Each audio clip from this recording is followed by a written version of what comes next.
Hi gang, the RH1-N0 Tracked Exploration and Multi-Purpose Defense Vehicle is, honestly, one of the most iconic designs in all of 40k, known throughout the setting as the humble Rhino, and the source of many variants. So, in this video, let's look at the history and lore of little metal boxes and count up all the different types.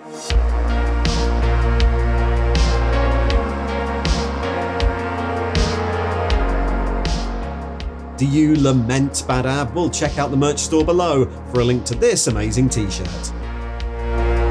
The solid, reliable Rhino is one of the most common war machines seen on the battlefields of the 41st millennium, but while it's a relatively common model on our tabletops, the venerable Rhino is not quite as common amongst the regular citizens of the Imperium. The Rhino is an ancient and venerable design of armoured troop carrier, primarily entrusted to highly loyal and technically adept forces like the Space Marines, the Sisters of Battle, the Adeptus Arbites, and the Inquisition. Even the Chaos Space Marines employ rhinos, either those they retained from the days of the Horus Heresy or those stolen in the millennia since. Renowned for its exceptional durability, robust construction, and ease of operation, the Rhino can endure even the most inimical environments or sustained enemy fire. Its simple core mechanical systems and indomitable machine spirit enable crews to quickly return its action in dire circumstances, and its versatile design has also facilitated the development of numerous variants over the millennia,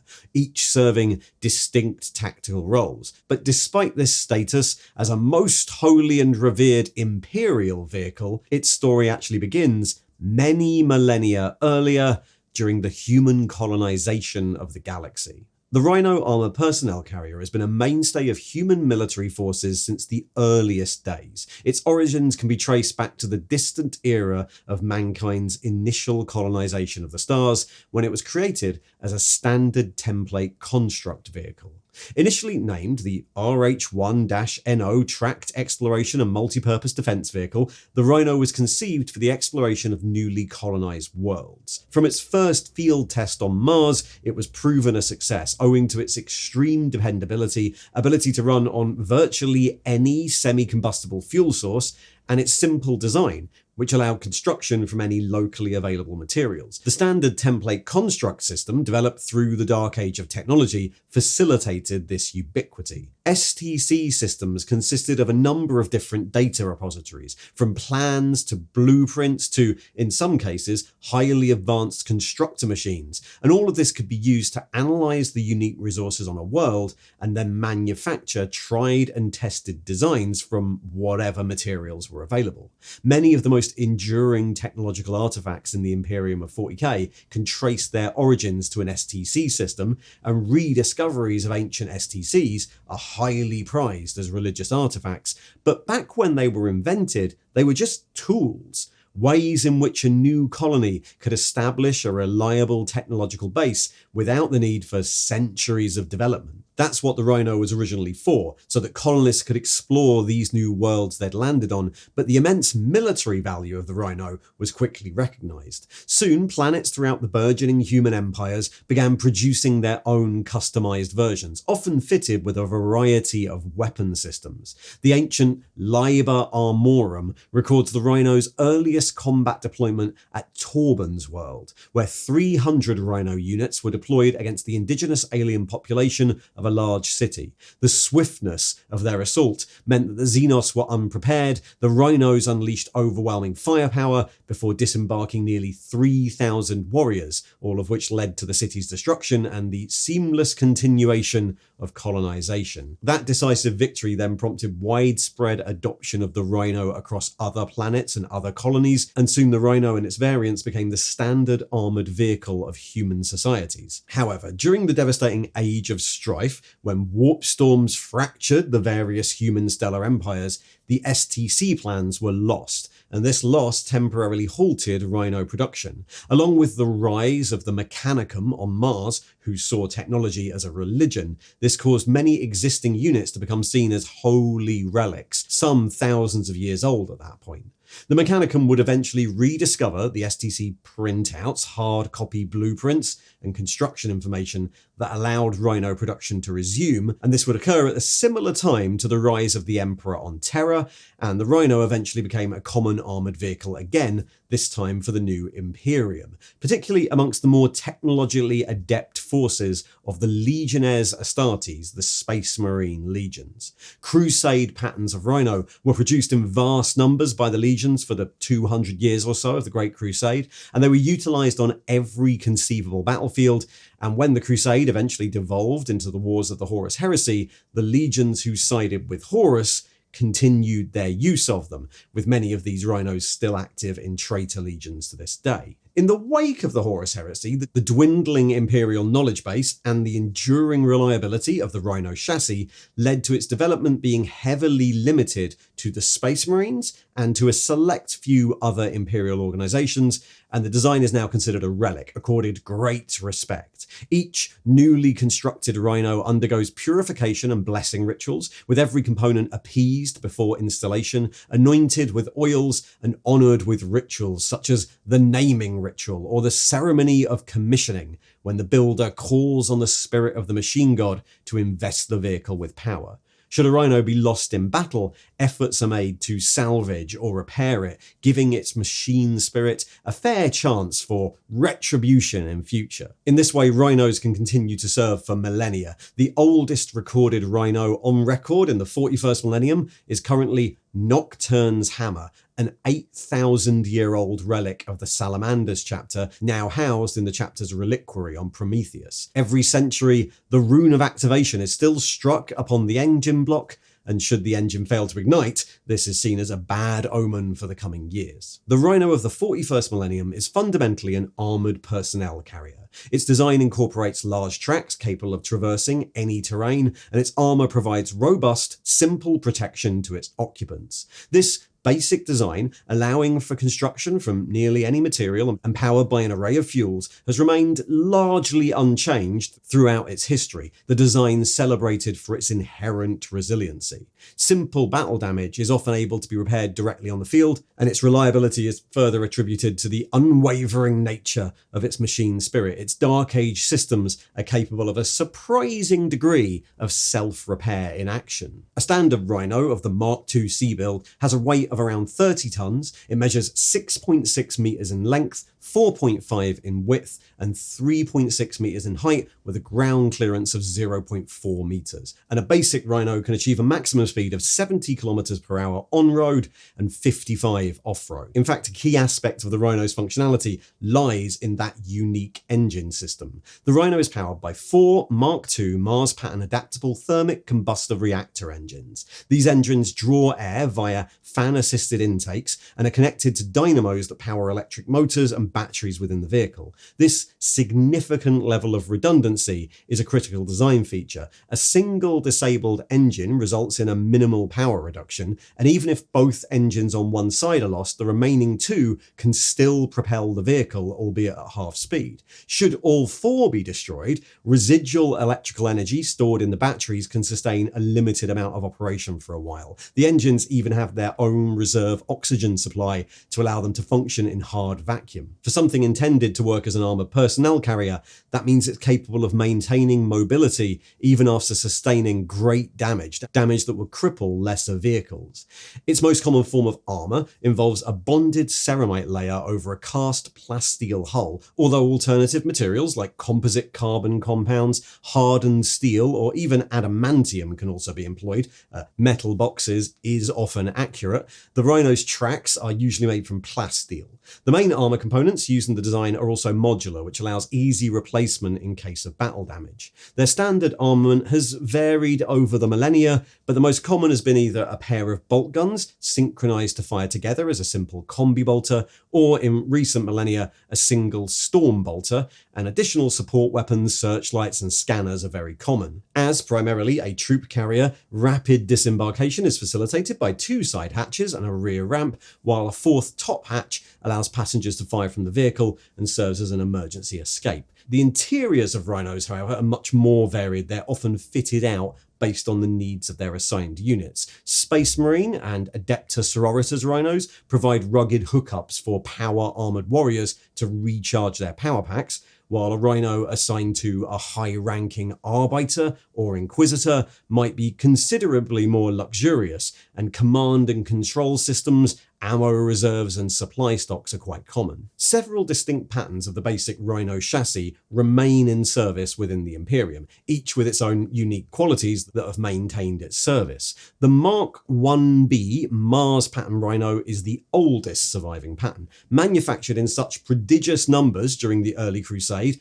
and earlier than that many examples are still in existence now. While they're no longer actively produced, these venerable machines are still used and still treated with great honour and respect. The Mark 1B is a little smaller than other variants, and its drive and engine system are less robust than a modern Rhino, lacking the redundancy. However, it boasts a slightly higher top speed, greater load-bearing capacity, and requires a lot less maintenance. Obviously useful in the days of colonisation. The Mark 1C Demos pattern Rhino is a variant of the Mark 1B and was the primary transport for the Legiones Astartes during the Great Crusade and then the Horus Heresy. This was among the earliest variants issued en masse to the Space Marine legions, constructed with a slightly larger frame and a slightly larger transport space. The Mark 1C is generally considered one of the more sophisticated variants of the Rhino, offering much more advanced functionality and a superior machine spirit. However, the Mark 2C Mars pattern Rhino is the more common variant now produced in the 41st millennium. The Mark 2C saw service during the Great Crusade, although less extensively than the Demos pattern, where its key advantage was its easier reproducibility, despite having inferior environmental and secondary systems. Currently, only the Adeptus Mechanicus holds the specialized knowledge required to construct this pattern, disseminated through the tech marines of the Adeptus Astartes, though theoretically it's simple enough that any world with access to the design schemes could build one. And then finally, the Mark 3A Mars pattern Rhino is a variant of the 2C, used exclusively by the Adeptus Sororitas, though they make heavy use of the other variants too. The 3A variant incorporates improvements derived from the Immolator STC, resulting in a slightly taller profile. It features a superstructure with vision blocks for comprehensive battlefield observation and two large hatches that can serve as access points, firing points, or mounts for observation cupolas or turrets. While these viewports and fireports make it superior in dense terrain compared to the Mark II, its increased height makes it more vulnerable to anti-tank weaponry. Whichever mark the various agencies of the Imperium prefer, the core Rhino chassis has proven to be incredibly versatile, serving as the foundation for a multitude of specialized variants, each designed to fulfill distinct tactical roles in many of the Imperium's vast military forces. These adaptations are often tailored to the specific doctrines of various Imperial factions, but their production in the 41st millennium can be a bit unpredictable. During the manufacturing process of Rhino APCs, tech priests perform specific rituals and blessings to investigate the machine spirit of each vehicle, and it's this divination that tells them if the vehicle should be designated a simple transport Rhino, or if its spirit is such that it would be more suited to another role, which can of course make the provision of specific variants a bit difficult to track. The simplest of the Rhino variants enhance the Venerable Design's chief role as either a transport or a command vehicle. The Damocles Command Rhino and the Rhino Primaris are both variants used by the Space Marines and are designed to support command elements by providing advanced communication and tracking equipment. Both variants are designed as the personal command station for Space Marine officers, with the Primaris featuring a suite of powerful augurs and sensor arrays, while the Damocles concentrates more on the coordination of orbital support. Space Marine forces also maintain specially kitted out Rhinos directly equipped by their armory or by their apothecarian, tech marine or medical Rhinos. And a similar concept is seen in the Legatus pattern Command Rhino, an Adeptus Arbites variant equipped with a variety of transmitter vanes that can serve as a mobile command post for high-ranking officers. Specialized transport needs are served by other variants. The ancient Space Marine legions made use of a lost model called the Rhino Advancer, a pattern which utilized a double-length transport bay to carry oversized squads, and a variant of the Advancer was also used as a munitions transport. These variants, though, largely fell out of use following the Horus Heresy, since the new Space Marine chapters rarely had need of squads that big. The Arbites use a number of transport variants. The Abductor pattern Rhino is used for transporting prisoners, either within the interior or on external carry hooks and mag clamps, and the repressor is an armoured transport designed for crowd control and urban pacification. It features an extended transport compartment, various firing points, an oversized dozer blade, and upgraded weaponry. Also, after an uprising on the cardinal world of Avignon, where the local Arbites precincts were overrun early on, the Order of the Sacred Rose commandeered these abandoned Arbites repressors and equipped them with more suitable weaponry, and then used them to fight the insurrection. In the wake of that, the Order of the Sacred Rose continued using them, and they eventually became a common sight across the various orders of the sororitas. And there are rumours and very scarce images of even more advanced variants equipped with anti-grav generators and used by the talons of the Emperor during the Great Crusade. Grav rhinos that could deploy fast-moving Sisters of Silence. Nowadays, the remnants of the Silent Sisterhood make use of normal Mark IICs like everyone else. Many of the Rhino variants sacrifice an amount of their transport capacity in order to mount heavier weapon systems. The Immolator is a support vehicle used by the Sisters of Battle that traces its history back to the 35th millennium during the Icaria Crusade, when the missionary, Morbas the Devout, unearthed ancient databanks detailing a flamethrower tank. This discovery was initially recognized by the Adeptus Mechanicus and later led to a negotiation with the Ministorum for free access to that data. The subsequent contract, known as the Formosan Accord, granted the Tech Priests of Mars exclusive manufacturing rights for a vehicle that combined this new data with the existing Rhino STC, which was to be used exclusively by the Ministorum, and the resulting Immolator has become a mainstay across all orders of the Sisters of Battle, mounting various different weapon systems in its turret point. And the very similar Razorback support tank was introduced relatively soon afterwards, rediscovered in M36 by Chief Artisan Tilvius during an expedition across the southern rim. The Razorback is a Rhino variant that retains some transport capacity, but can also mount a selection of heavy weaponry in what used to be the Rhino's firing hatch. Its rediscovery was considered the primary triumph of Tivius's quest. Ancient records had long suggested that a vehicle like this may have once served as a precursor to the Predator, and the new Razorback design aligned with that description. Upon Tilvius's return with evidence of the vehicle, the Tech Priests of Mars acknowledged its significance and then initiated production. Within fewer than 2 centuries, the first Razorbacks underwent field testing amongst Space Marine chapters, and they've been a mainstay of Astartes forces ever since. And then a similar variant, the Castigator crowd control vehicle, is used for crowd control operations by the Adeptus Arbites. And at the more extreme end, the Rhino chassis has been modified in ways that sacrifice its transport role entirely, utilising that space to mount heavier and heavier weapon systems. The most commonly known of these is the Predator. Originating in the Dark Age of technology, the Predator functions as a dedicated battle tank, sacrificing its troop transport for turret and sponsored mounted weapon systems. It's typically armed with a variant of an autocannon, but ancient designs were capable of carrying exotic and rarely seen weapon systems like conversion beam projectors or melter cannon. The Predator Annihilator is a later variant of the Predator, specifically developed to provide superior anti-armor firepower for Space Marine forces. Its design, particularly the turret configuration, was influenced by a rediscovered STC recovered during the Skarath Crusade in M36 by the Iron Priests of the Space Wolves, who immediately pressed it into service. The Adeptus Mechanicus were initially scandalized by this, requiring investigations to verify its authenticity, but eventually the design was sanctioned, by which point the adaptation had spread to many other chapters anyway. And other Rhino-based battle tanks do exist. The Adeptus Sororitas fields the Castigator, another fire support vehicle that is suspiciously similar to the Predator underneath all that fancy finery. The Sabre Tank Hunter is quite a rare variant now, developed and heavily used during the later Great Crusade that featured a fixed forward-firing weapon in its front hull, optimized for anti-tank warfare. Shrewd choices of armament allowed the Sabre to maintain its original top speed, making it a valuable asset for reconnaissance forces. However, the original laser destroyer armament became much harder to produce during the Horus Heresy,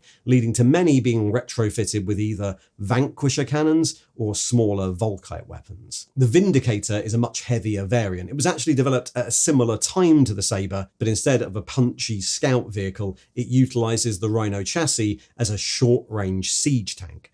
The Vindicator's development was a direct response to the significant casualties suffered during close-quarters engagements in the early Crusade, such as the Siege of Roxton. The concept was derived from a fragment of the Liber Armorum which detailed a self-propelled siege gun capable of neutralizing strongpoints. These designs later were inspired by General Vindictus, which led to the vehicle being named in his honor. The Vindicator is specifically designed to demolish enemy fortifications using a heavy demolisher cannon, though other weapons have been assigned in the past, and many models are equipped with additional ablative armor and heavy siege shields for close quarters protection. And then finally, one of the more common variants seen is the Whirlwind, a Rhino-based artillery tank that usually sports some variant of a multiple rocket launcher. The Whirlwind is an ancient design intended to provide critical indirect fire artillery support to Space Marine forces, and its armament can be swapped out depending on the nature of the target. Standard Whirlwinds usually sport high explosive warheads, but variants such as the Hyperios exist that are equipped with anti-air missiles, and sophisticated Whirlwind armaments exist that can airburst to lay a minefield. That base Whirlwind is such a reliable variant that it's even spawned its own variants. Both the Hunter and the Stalker anti-aircraft tanks are variants of the Whirlwind design, as is the Whirlwind Scorpius, which swaps its multiple missile launcher for a rapid-firing, drum-fed multi-rocket launcher, designed to lay down much more concentrated fire in a much smaller area. And because the Imperium can never do something once, the Sororitas also have their own similar long-range artillery vehicle, the Exorcist, named after its primary weapon, the Exorcist missile launcher. Dating back to the 36 Millennium, the Exorcist is a venerated holy relic to the Sisters of Battle and exists in two primary forms. The Prioris pattern, originating on Mars, is crafted into the form of a giant devotional pipe organ, a cathedral to the power of the Ministorum, while the more reserved Sanctorum pattern, originating on Ophelia 7, is much more visibly similar to the Whirlwind, though both variants are used interchangeably by the Orders and fire the same ammunition, an armor-piercing explosive shell usually directed against enemy vehicles. The Rhino and these many, many variants are testaments to the genius of the dark age of technology, having served as unwavering workhorses for humanity across countless battlefields and for a diverse array of armies over the millennia. Its journey from its initial role as an exploration vehicle to its current function as a steadfast frontline armored transport, and as the chassis for numerous combat variants, highlights that remarkable adaptability and the adaptability of the STC system itself. However, the constantly evolving galaxy might see it retired to the reserves with the advent of Primaris Space Marines and the sophisticated technological upgrades overseen by the Archmagos Belisarius Karl. Newer, more advanced vehicles and transports have entered service, particularly with Space Marine chapters, prompting speculation about the future of the venerable Rhino. It's possible that, as more chapters switch to entirely Primaris systems, vehicles like the Impulsor might almost completely replace it, and the Rhino, in its myriad forms, would end up primarily used by other Imperial agencies, returning to the service of baseline humanity, just like when it was first invented. Of course, this entire story is, as always, massively influenced by the model's status as one of the earliest plastic kits ever produced for Warhammer. The Rhino was originally released as a plastic kit in July 1988, the RTB-04 box, which contained 3 of these little tanks, and they remain a classic to this day.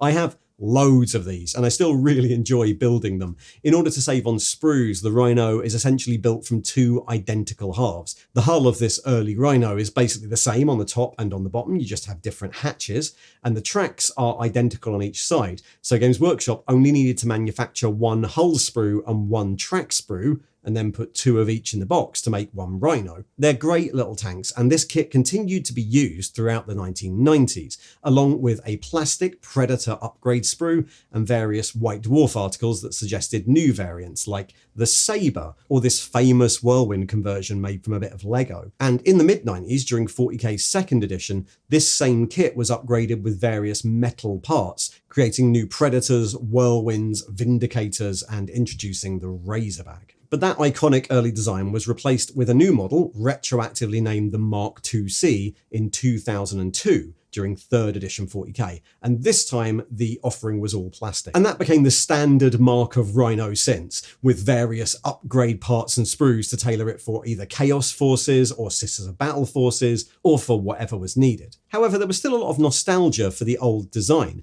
and leaning into that, the Visions of Heresy books from the early 2000s, and later the Horus Heresy game system, started reclassifying the old 80s Rhino as an older mark in World 2, and then used its design elements as the basis for the Demos pattern Rhino that was released for the Horus Heresy game system in 2012, initially as a resin upgrade to the plastic version, and then eventually as its own plastic kit. I really like that little added detail. It would have been really easy to call this model just a new version of that model, but instead they made them canonically different things in lore. The Heresy Rhino isn't a replacement for the 80s one, it's just a slightly different design. These old ones are still their own completely valid thing, which is great because I've got loads of them, some of them from my earliest days in the hobby. And of course, since then, with expanded plastic production, the tendency now is that each of these vehicles is its own complete kit and complete set of sprues, which is why more recent marks of, say, Sororitas pattern vehicles look so visually distinct. There's no longer any need to make each vehicle kit a variant of the same cheap, easy to build plastic kit. But the look is so iconic in 40k, the story so baked into the setting, that Games Workshop continue to produce Rhino variants anyway. Long may the little metal box continue. Thanks for watching. And if you'd like to hear more about the arms and equipment of 40k, there's probably another video popping up there to the right. And if you'd like to support the channel, you can like and subscribe. You can join the membership scheme or the Patreon, or there's a link to the merch store in the thing below. See ya.